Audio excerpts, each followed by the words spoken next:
이 가정 생산 이론이라는 게 나와 있어요. 이 이론을 처음 만들어서 결혼 경제학의 선구자로 꼽히는 학자가 있는데 네. 이 사람이 누구냐 하면은 게리 베커라고 하는 시카고 대학의 경제학과 교수였습니다. 네. 얼마 전에 시카고 대학. 사망했어요. 네. 근데 시카고 학파 굉장히 유명하잖아요. 유명하죠. 네. 그 신고전 학파의 대도 주류죠, 주류. 이 격으로 통화주의. 꼽히는 사람인데 네. 어쨌든 이 게리 베커 교수가 가정생산 이론을 처음으로 만들어냈고 게리 베커 교수는 결혼을 어떤 이론을 가지고 설명을 했냐면은 신고전파 주류 경제학의 자유무역 이론으로 설명을 했어요. 자유무역 이론이라면 비교 우위 이론? 그렇죠. 네. 그 자유무역 여기서 한번 이렇다 방송에서 한번 네네. 다룬 적 있죠. 했죠. 자유무역 보호무역 했죠. 그래서 다시 한번 들어봐야 되겠다. 네. 그러니까 비교 우위론에 입각한 자유무역 이론을 결혼에다가 이렇게 적용을 대비를 한 거군요. 시켜서 두 계약 두 당사자가. 그렇죠. 그래서 이게 자유무역 이론이라는 게 비교 우위론에 입각한 자유무역 이론이 뭐냐면 간단히 설명하면 국가 간에 상대적으로 자기가 잘하는 게 따로 있는 거예요. 그래서 적은 비용으로 생산할 수 있는 상품에 국가가 특화를 해서 수입과 수출을 하게 되면은 두 국가 모두에게 이익이 발생해서 전체 후생이 증대한다 이렇게 그렇죠. 되는 거죠. 네.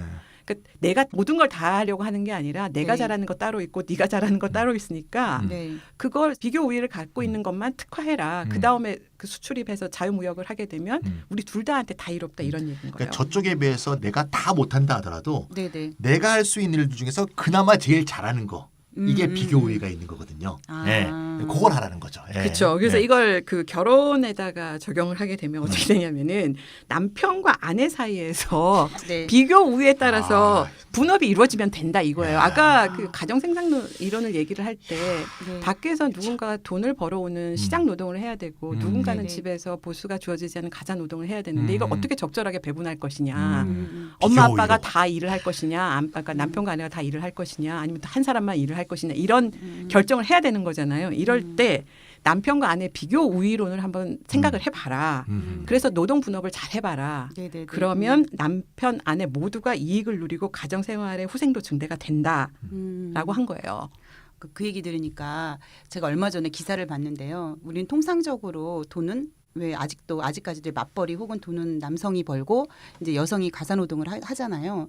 근데 어느 항공사 여승무원이 이제 남편하고 처음에 맞벌이를 하다가 너무 힘들었대요. 그래서 둘이 이야기를 한 거예요. 돈을 누가 버는 것이 더 효율적이냐. 그치. 근데 바로 이거예요. 네, 그러니까 네. 여기 이제 승무원이 자기는 월급도 많고 그 대신 네네. 가사노동이나 뭐 음식이나 이런 걸 못 해가지고 자기는 그냥 돈 버는 쪽을 선택하겠다. 그리고 돈을 벌고 이제 남편은 가사노동을 다 책임지고 하는 것이죠. 그쵸. 그래서 오히려 이러고 나니까 본인들은 너무 되게 행복한 자유롭고 거예요. 행복하다. 근데 여전히 주변에서는 왜 여자가 돈을 버냐, 남자는 뭐 하냐, 뭐 이런 얘기들을 하고. 지금 말씀하신 사례가 뭐냐면 네. 이 결혼 경제학의 비용 편익 분석에서 최적의 선택을 한 거예요. 이 가정 케이스 같은 경우에는. 그러면은 그런 사례도 있겠지만 이제 대부분의 사례는 무조건 여자는 가사노동을 하게 될 수밖에 없겠다 이런 생각이 좀 드는데요. 그런 식으로 이제 비교 이론에 따르면은 이때 게리 베커 교수가 얘기할 때 그 남편과 아내 사이의 분업에서 누가 밖에서 일을 하는 게 좋을 것인가 네네. 라고 했을 때 대체적으로 사회적으로 뭐냐면 남자가 버는 돈이 여자들이 밖에 나가서 일했을 때 버는 돈보다 훨씬 더 많잖아요. 그렇죠. 네네. 맞죠. 그때 이게 비교 우위론인 거예요. 네. 남자가 여자가 둘 다 밖에서 일을 한다라고 했을 때 통상적으로 남자가 버는 돈이 훨씬 많아요. 임금 격차가 있으니까. 그리고 네. 남자들 훨씬 더 좋은 직업을 가질 가능성도 많고. 네. 그렇기 때문에 남자가 시장 노동을 하는 게 비교 우위를 갖는 거고 네. 남자가 애를 낳을 수는 없으니까 네. 여자가 애를 낳고 집에서 가정생활 하는 거는 훨씬 더 잘할 수 있다라고 본 거죠. 그래서 게리 베커 교수의 결혼 경제학은 전통적인 가부장제적인 이 가족 모델 있잖아요. 남자가 네네. 밖에 나가서 일하고 여자가 집에서 가사 노동을 하는 네. 이 가족 모델을 사실은 정당화하는 이론이었던 셈이에요. 그때는 그렇게 하는 것이 최적이라고 실제로 얘기를 했었거든요. 그러니까 최적 당시에. 생산 모델이라는 이 참 주류 경제학 이론이 네. 가부장제 모델을 정당화하는 그런 거로 사용한 당시에는 그랬었죠. 왜냐하면 이때 이제 게리 베커 교수의 결혼 경제학이 나온 때가 언제냐면 70년대예요. 10년대예요. 70년대였어요. 그래서 그때 자기가 이렇게 보니까 그 비용 편익 분석을 해봤을 때 남성보다 여성의 소득이 많으니까 남자가 돈벌이하는 게 당연한 거고 여자는 가사노동을 전담하는 것이 가정 생산성을 극대화하는 분업 구조다라고 이제 그렇게 분석을 한 것이고 그래서 여성들한테 직업 포기하고 가사노동에 전념하고 대신에 남편이 벌어 들어오는 시장 소득의 일부를 그 대가로 가져가면 된다, 받는 것이다. 이제 이게 이제 그 당시에 생각했던 최적의 가정 생산 모델이 되는 거죠.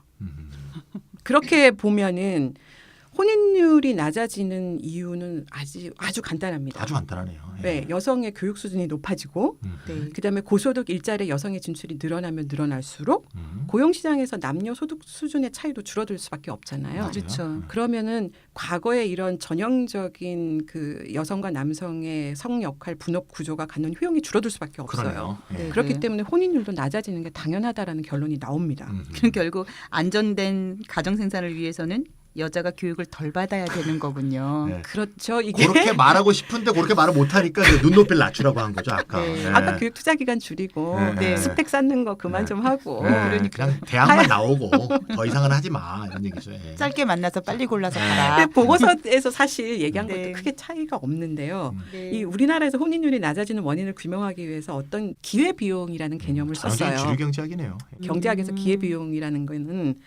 선택을 했을 때 어떤 걸 포기하게 되잖아. 어떤 하나를 그렇죠. 선택했다는 네, 거, 그렇죠. 어떤 하나를 포기했다는 포기한 걸 것인데 말하는 거죠. 네. 포기한 것에 갖는 가치를 얘기해요. 그래서 네.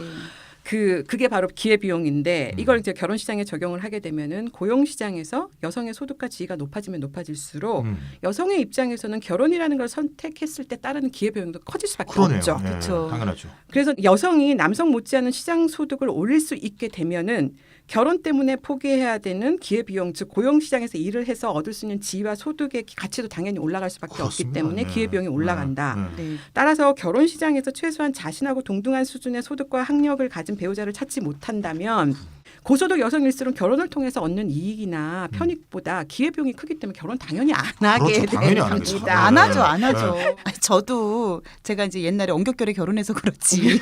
제가 지금 같아서는 사실 결혼 안 했을 것 같아요. 하향 평준화 하셨나요? 어떻게? 아니, 뭐 그건 하향 제가 선택? 노코멘트 하겠습니다. 예, 예, 예. 근데 그 보건소에 연구한 사람들 정말 딱해요.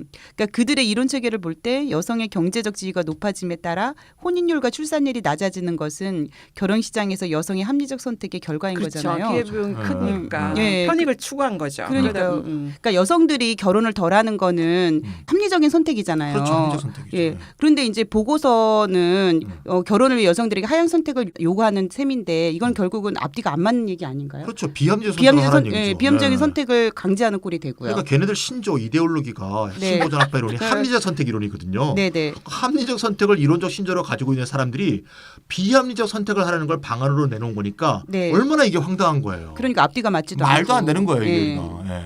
그렇죠. 그래서 합리적 선택하는 여성들한테 죄를 물어서는 안 되겠죠. 이제 조금 숨통이 트이네요. 그래서 이 말도 안 되는 소리니까 음. 기회비용과 편익을 열심히 계산을 해보니까 네. 그래서 합리적 선택을 하게 되면 고스펙 여성들한테 있어서는 뭐 결혼을 안 하는 게 훨씬 더 이익이 될 수 있는 그렇죠. 거예요. 그 이론 때 근데 따르면. 그 책임을 음. 그래서 결혼을 안 하는 여성들한테 책임을 묻는다는 것 물을 수도 없고 물어서도 안 되는 것이죠. 네. 그래서 하향 선택 결혼을 하라는 이 보고서의 해법은 경제학 관점에서도 보면 말이 안 되는 거고 비합리적 선택을 해서 헌신적으로 희생하면서 살아라 이거 아니에요. 그러니까 뭐가 달라. 진짜. 그러니까 그 경제학적 관점에서도 제가 봤을 땐 전혀 잘못된 해법인데다가 합리적인 근거도 전혀 없다라는 비판을 받을 수밖에 없을 것 같아요. 알파조님 얘기를 좀 들어보니까 이런 논리적 모순 자체, 자기들이 주장하는 이론하고 네. 자기들이 얘기하는 방안이 서로 전혀 이게 맞지가 맥락이 맞지 않네요. 않는 이런 모순 자체가 결혼과 출산의 저하 문제를 이런 신고전학파 이론 모델로 설명할 수 없다는 분명한 증거가 아닌가 이런 생각이 들고요. 그리고 또 이 전통적인 가부장제 모델로 결국 귀결됐잖아요. 네네. 이거를 효용이 극대화되는 함정 모델로 본다는 것도 뭐 처음 그 주장을 했을 시절에는 뭐 어땠는지 모르겠지만 네. 지금 2017년 상황에서는 현실과 완전히 동떨어져 있는 거잖아요. 근데 뭐 결혼 경제학의 관점이 결혼을 설명하는 여러 가지 관점 중에 하나일 수는 있는데 뭐 이걸로 결혼을 다 설명할 수는 없는 거죠. 네. 그런 점에서 뭐 좀 상대적으로 좀 놓고 봐야 될 필요는 있는데 그걸 다 떠나서 결혼 경제학이 그 신고전파 주류 경제학의 이론을 그대로 갖고 온 거잖아요. 그러네요. 그렇기 때문에 그 방법론이나 현실 설명 능력에 있어가지고 명백한 한계가 존재하는 것은 똑같은 한계가 사실입니다. 존재하겠군요. 좀 네. 비판 많이 받잖아요. 주류 네. 경제학이. 근데 그 중에서 제가 봤을 때 가장 결정적인 한계는 뭐냐면은 이게 남녀 간의 젠더 불평등의 문제를 애초부터 배제하고 있다라는 점이에요. 이게 결혼 간의 그 자유로운 계약 관계라고 했죠. 네네. 결혼 시장은 평등한 동등한 계약 관계가 이루어지는 건데 네. 현실이 그렇지 남녀가 동등한 관계를 갖고 있지 않거든요. 아. 그래서 그 신고전파의 결혼 경제학에서 보면은 결혼 시장은 완전 경제 시장이라는 가정에서 출발을 하게 되는데 결혼 시장과 결혼 계약이라는 게 젠더 구분 없는 평등한 개인의 자유로운 거래 관계로 규정이 되기 때문에 네. 남녀 간의 권력 관계나 위계 질서 자체를 갖다 인정하지 않는 이런 문제들을 그런 갖고 셈이네요. 있어요. 네. 근데 우리 다 알다시피 노동 시장에 젠더 불평등 뭐 엄연히 존재하고 있고 그렇죠. 가족 내부에서의 비대칭적인 권력 관계, 남편과 아내, 그다음에 아이들의 관계라고 하는 건 명확한 위계 질서들이잖아요. 이런 네네. 관계 분명히 존재하고 있기 때문에 가부장제적인 가족 제도라는 것과 가족주의 이데올로기가 굉장히 현실에서 막강한 영향력을 그럼요. 발휘하고 있는데 이거에 대해서는 나는 이렇게 안 본다라고 이미 네. 애초부터 그러네요. 음. 네. 딱 거부를 하고 부정을 네. 해버렸기 때문에 거기서 이제 발생한 치명적 오류가 있는 게 아니냐라는 어. 것도 있고 맞아요, 맞아요. 그 다음에 네. 이제 이 남녀 간의 자유롭고 평등한 계약 절대 아니에요. 절대 남녀 아니죠. 그 절대 결혼이라는 아니죠. 게. 네. 두 번째는 뭐냐면 또 이 결혼 계약이라는 게 계약은 맞는데 네. 약속을 안 지켜도 처벌할 수가 처벌하기 없어요. 힘들죠. 안 되죠. 네. 그러니까 예를 들어가지고 네. 내가 돈을 많이 벌어서 널 평생 그 행복하게 해줄게라고 했는데 네. 결혼하기 전에 근데 결혼하고 나서 그 약속을 안 지켜. 그럼 뭐 어떻게 할 청혼하면서는 거예요? 뭐 너만을 속- 사랑할게 했는데 이게 바람펴도 그리고 뭐 손에 물 한 방울 안 묻히게 해줄게 하더니만 어떻게 할 아. 거야? 그 원래 경제 관계, 거래 관계에서는 만약 음. 계약을 깬다, 그러면 그 위반에 대한 책임을 물을 수가 있고 음. 그거에 대한 보상이나 손해배상을 청구를 할 수가 있는데 네. 그러니까요. 여기는 결혼은 계약 관계는 그렇진 않은 것 같아요. 아니 남자랑 여자가 같이 직장에 다니다가 애를 낳고 애를 기르게 되면서 한 명이 이제 관두고 집에서 애를 보면서 집안일을 하게 되잖아요. 네. 뭐 그렇지 않으면 사실상 양육하기 힘드니까. 네. 근데 동등한 개인 둘이서 비교이 계산해서 편익 비용에 대한 합리적 판단을 해가지고 여자가 집에 있게 되는 게 아니잖아요. 네. 우리가 주로 이렇게 막 계산하고 뭐 네가 있는 게 좋겠어. 그러니까 네. 네가 있어줘. 뭐 이런 얘기를 하진 않잖아요. 그런 사람도 있지만 굉장히 적죠. 적죠. 오히려. 네. 그러니까 기본적으로 애를 기르는 거는 여자가 할 일이라는 이데올로기가 이제 지배하고 있고 또 이제 직장은 아이를 기르는 여자를 또 좋아하지 않고 좋아하지 않죠. 예. 또 이제 애를 어린이집에 맡기고서라도 직장에 나가서 돈을 벌고 싶은데 또 애를 어린이집에 맡기고서라도 직장에 나가서 돈을 벌고 싶지만 또 쥐꼬리만한 벌이에 비해서 어린이집 나가는 돈이 더 아깝잖아요.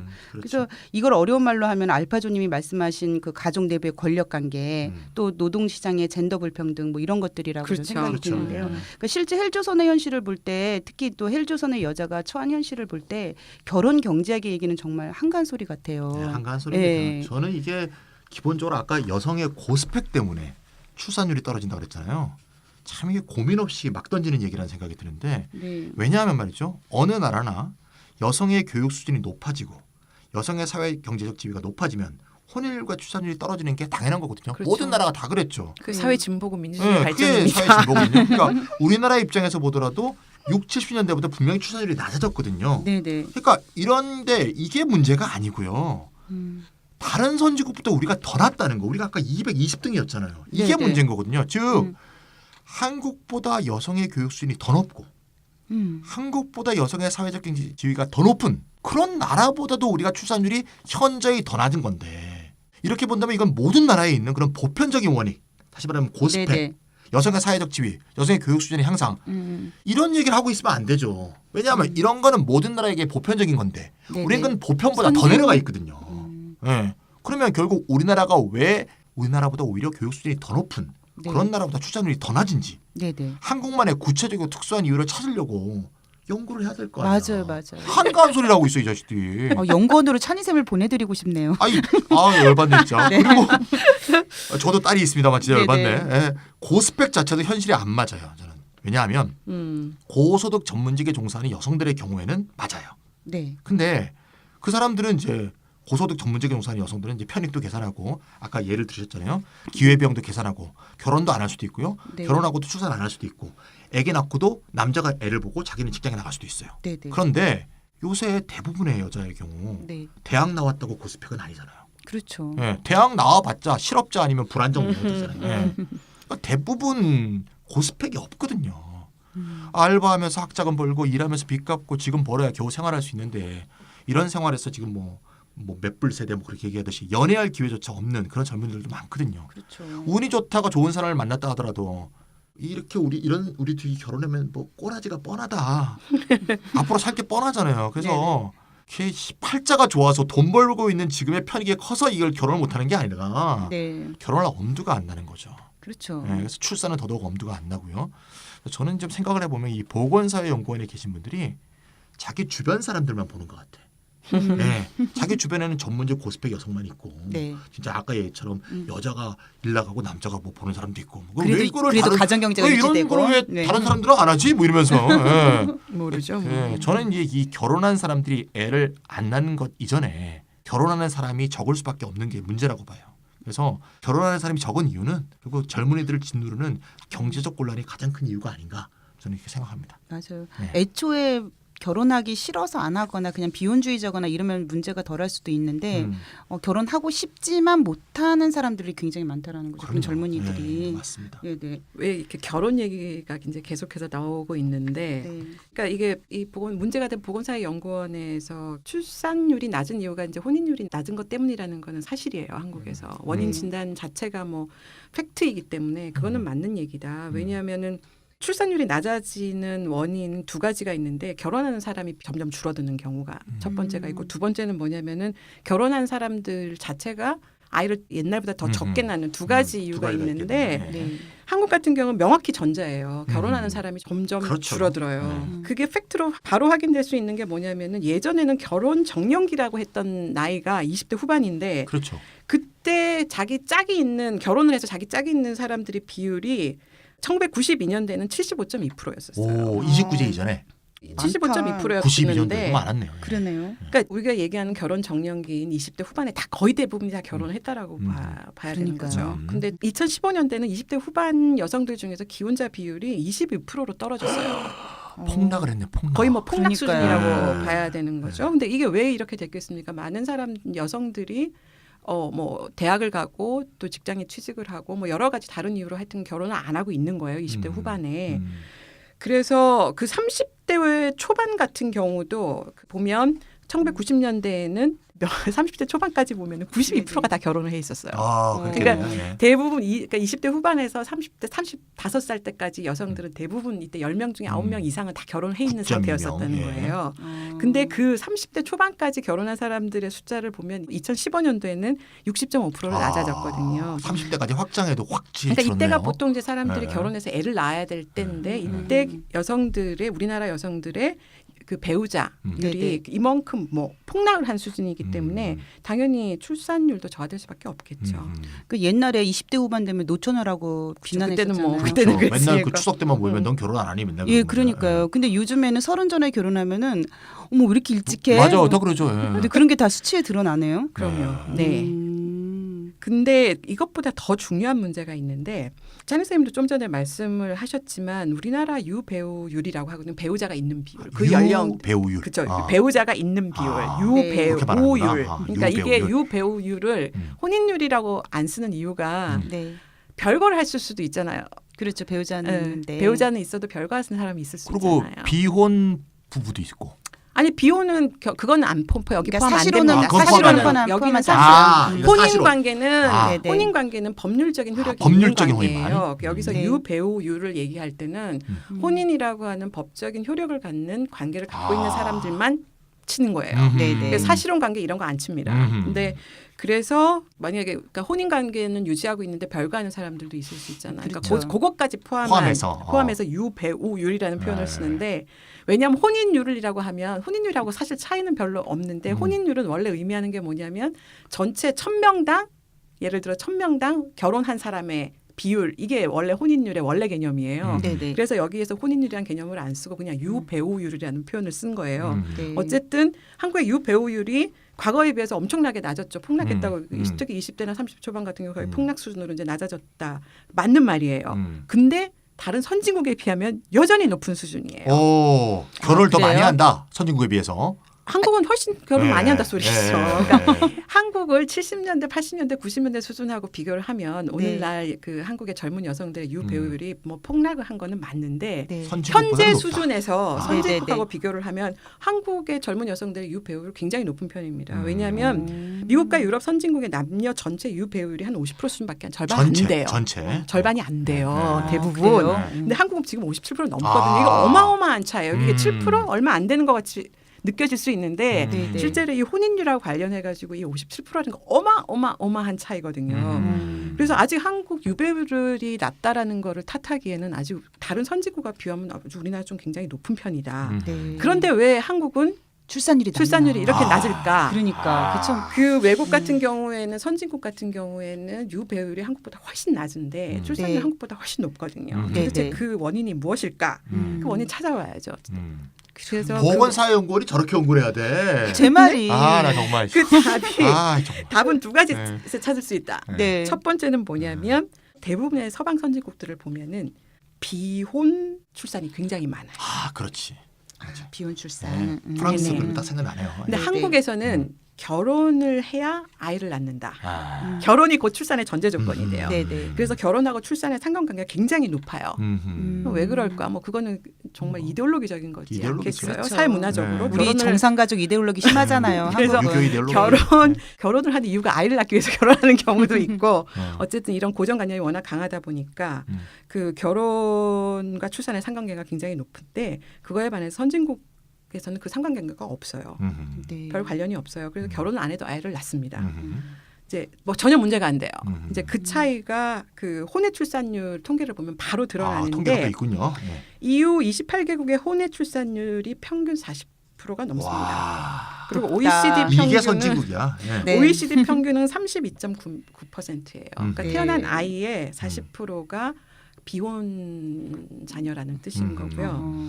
게다가 이제 프랑스나 스웨덴 이런 북부 유럽 쪽들의 출산율이 굉장히 높은 편인데 이런 국가들을 그 출산율이 높은 이런 국가들의 혼외 출산율은 50% 넘습니다. 그렇죠.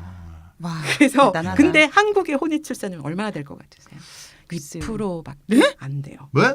10%도 아니고요? 2%밖에 안 돼요. 오마이갓. 야. 말도 안 되죠. 말도 안 되게 네, 낮은 그럴 것 거죠. 같네요, 진짜. 예. 근데 왜 이런 차이가 어디서 세상에. 나올까? 혼외 출산율이 한국 왜 이렇게 낮을까? 아. 이건 사실 가부장제 가족주의가 그만큼 강하다라는 것을 보여주는 거 아닌가라는 생각이 들고 그와는 반대로 선진국에서는 그냥 결혼 안 해도 아이를 낳는다라고 하는 게 너무나 자연스럽고 당연한 거예요. 네. 그 말은 뭐냐면 결혼이나 출산에서 여성이 자기 결정권 갖고 있다. 그게 사회적으로 보장이 되고 있고 사회적으로 인식이 나쁘지 않은 거예요. 다 네. 사회적 수용성이 높다라는 뜻이고 부럽다.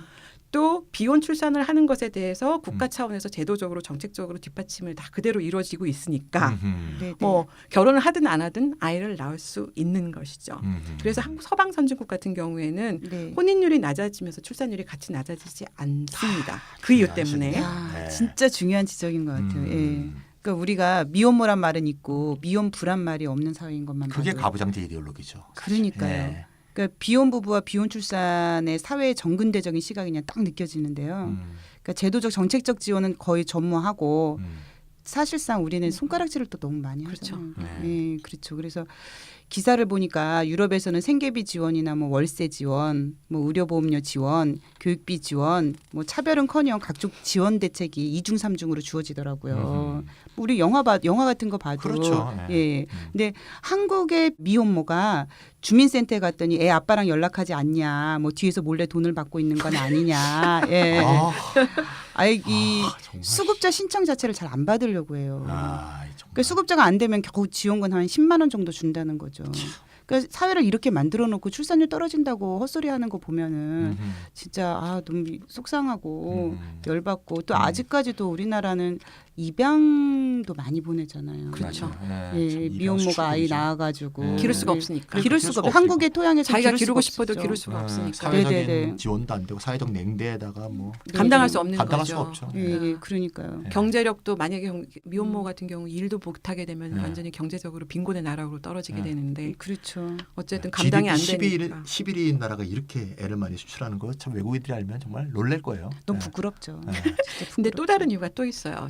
두 번째 이유가 아. 있는데 그래요? 그 서방 선진국의 경우에는 다문화주의와 개방적인 이민 정책 때문에 이민 인구의 비중이 굉장히 높습니다. 대부분. 근데 그게 출산율에도 굉장히 긍정적인 영향을 미칩니다. 왜냐하면은 이민 인구를 보면 그 출신 국가가 다 제3세계 소위 말하는 제3세계 국가거든요. 이슬람이나 개발도상국 카톨릭 믿을 가능성이 높네요. 네. 그러다 보니까 그쪽 나라 굉장히 보수적이고 가부장제적이잖아요. 네네. 그래서 이 서방 주류 사회하고는 문화나 가치관이 전혀 다른 굉장히 전통적인 이 가부장제적인 이런 그 관습이나 아니면 규범이 그대로 남아 있는 나라들에서 이민 인구가 들어오기 때문에 네. 이 사람들이 이 서방 선진국에 와서 정착해서 살면서 아이를 굉장히 많이 낳아요. 이건 뭐 통계로 그대로 다 증명이 되는 거기 그러네요. 때문에 그렇구나. 그래서 그 이민자층이 여전히 이제 여성들이 일찍 결혼하고 그다음 네. 아이도 많이 낳는 이런 전통 계속 유지하고 있는 탓에 네, 그러니까 네. 선진국에서는 이 부분에도 굉장히 도움을 많이 출산율 그래서 높게 출산율이 높아지는 도움을 거구나. 많이 받고 있어요. 네. 그렇구나. 그 정리해 보면은 서방 선진국의 유배율이 한국보다 낮은데도 출산율이 더 높은 거는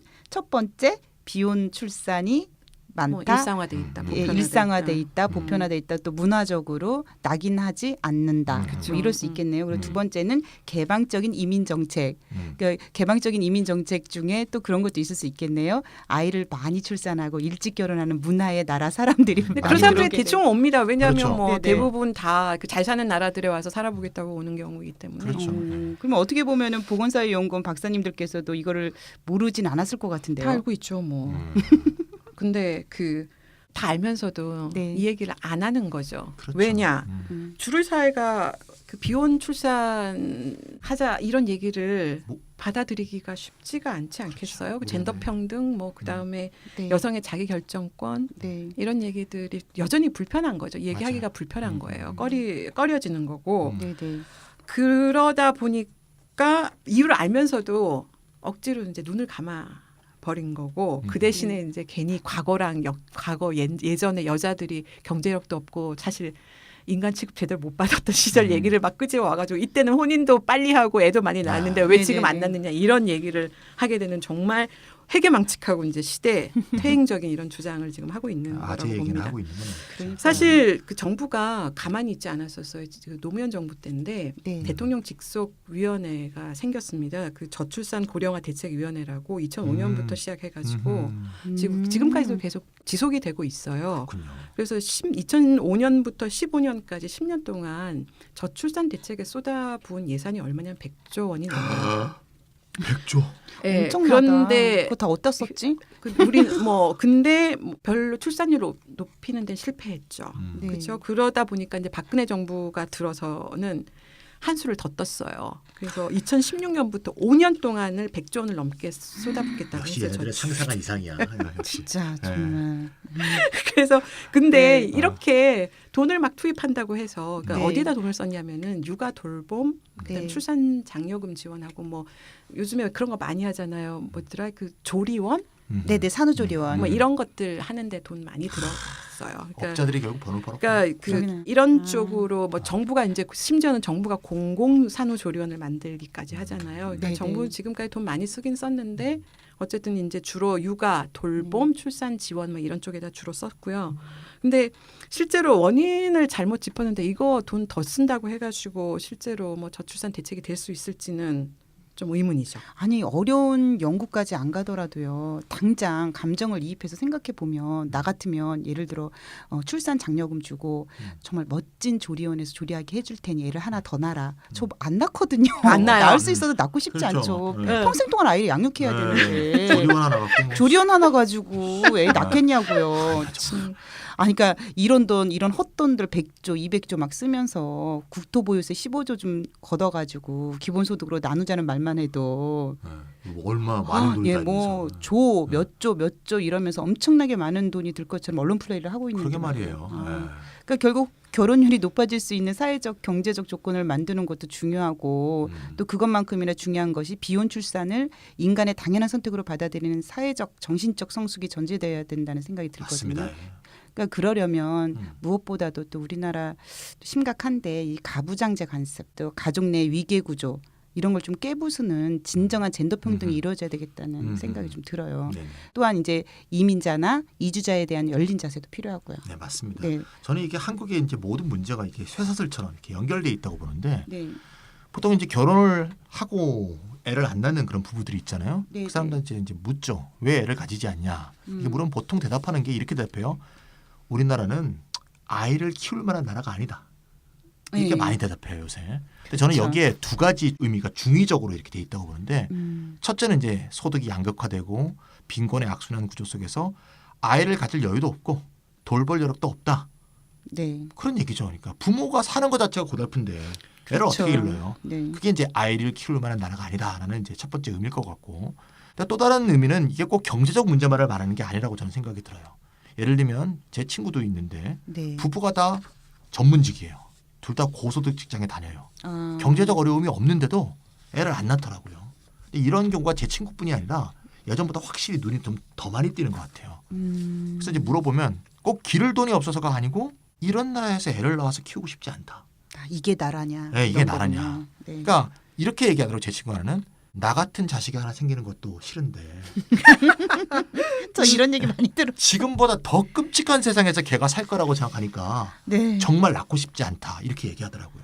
아. 네, 이런 사람들이 점점 늘고 있어요. 즉 희망이 없다는 얘기인데 희망이 없다. 네, 나보다 내 아이들이 살아갈 세상이 지금보다 더 좋은 세상이 될 거라는 그런 확신이 안 선다는 얘기겠죠. 그래서 저는 이제 저출산 문제가 단지 무슨 뭐 고소득 고스펙 뭐 이런 문제가 아니고 네. 사회 전반의 인간적 삶의 문제가 아니냐. 다 연결된 문제다. 맞아요. 그러니까 인간의 최소한의 물질적 생존이 보장되고 네. 품위 있는 문화적 삶이 보장이 되는 희망의 사회로 나가지 않으면 네. 한국의 저출산 문제는 절대 해결되지 않을 것이다. 이렇게 보고요. 맨날 그 뭐 정부나 그 무슨 대책 말해야 한다고 저출산 얘기만 나오면 뭐 노동력이 부족하면 생산성이 둔화돼서 내수 소비가 그렇죠. 위축되면 세수가 감소한다. 이런 무슨 거시 경제 수치만을 들먹거리는 그런 정부가 계속 있는 한 네. 저는 이런 문제가 절대 해결되지 않을 것이다. 이렇게 봅니다. 저는 아이를 많이 낳을 수 있도록 하려면 돈을 많이 주고 아이 낳을 때 돈 주고 뭐 네. 아이 기르는데 돈을 좀 지원해주고 이런 방식으로 돈을 다 쏟아부으면 해결할 수 있다라는 이 사고 방식 아니죠. 자체가 네. 오히려 문제를 어렵게 만들 문제를 푸는 전혀 딴 데서 이게 음. 원인도 아니 그게 원인이 아닌데 거기 그게 문제 해법이라고 이제 달려들고 있으니 당연히 뭐 출산율이 오르지 않을 수밖에 없는 게 현실인 것 같고 네. 여성들이 아이를 낳고 기르는 수 있다라고 생각하는 건 결혼하고 상관없이 네. 여성의 자기 결정권을 주고 젠더 평등이라는 사회적 제도와 문화적인 이런 뒷받침이 된다면 저는 뭐 이 문제가 바로 저출산 대책인 것하고 아무 상관없어 보이는 듯한데 아마 여기서부터 아마 해결의 실마리를 찾을 수 있는 거 아닌가라는 생각을 합니다. 네, 네. 저출산은 찬희쌤 말씀대로 통계랑 수치로만 표현할 수 없는 이면의 다양한 원인이 있는 것 같습니다. 맞습니다. 예. 그래서 앞서 소개한 대로 우리 사회에는 수많은 김지영들이 있잖아요. 예. 그래서 한국에서 살아가는 여성들이 결혼과 출산으로 인해 얼마나 많은 기회비용을 지불하고 있는지 인식하는 것부터 좀 중요한 것 여성을 같고요. 존중하고 그 책 제목이 대우해줘야죠. 뭐라고요? 82년생 김지영. 82년생 김지영. 예, 요즘은 김지영들 이러면 다 알아듣습니다. 예. 한번 읽어봐야겠네요. 예. 그리고 또 이제 여성에 대한 제도적 불평등뿐만 아니라 또 일상의 제약과 차별, 또 여성 혐오 등이 사라지지 않는 한 우리나라 이 초저출산 문제는 해결되지 않는다고 생각을 합니다. 네네. 자, 오늘 저출산 위기 문제를 살펴본 이렇다 52회 어떻게 흥미롭게 들으셨나요? 네.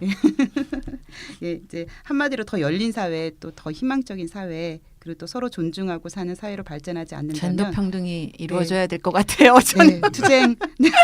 제가 아까 봄에 투쟁 의지가 사라질 정도로 말랑말랑해졌다고 했는데 다시 투쟁 의지가 지금 샘솟습니다. 그래서 우리나라 초저출산 문제가 이제 해결되기 위해서는 지금 알파주님 말씀대로 우리 젠더 불평등의 문제를 해결하도록 꼭 같이 노력해 봅시다. 네네. 네. 안녕히 계세요. 이렇다 50의 이것으로 마치도록 네, 하겠습니다. 다음에 뵙겠습니다. 네. 다음에 뵙겠습니다.